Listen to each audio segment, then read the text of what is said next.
Hello guys, in this video I'm going to show you where you can find your messages on Clash.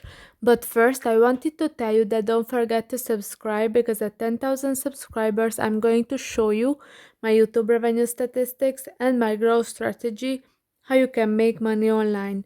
So first open the Clash app.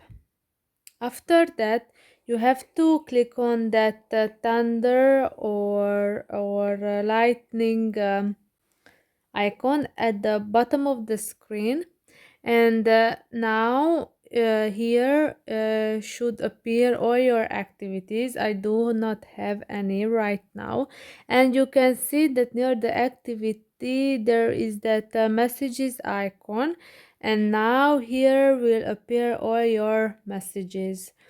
And if you want to send a message, you have to click on that message plus icon, and you can search between uh,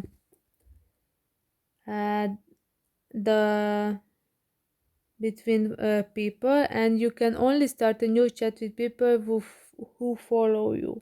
So right now I cannot, but here you can search between your followers and then send a message to someone. I hope this video was helpful for you. If yes, please consider subscribing, and see you in the next one. Bye bye.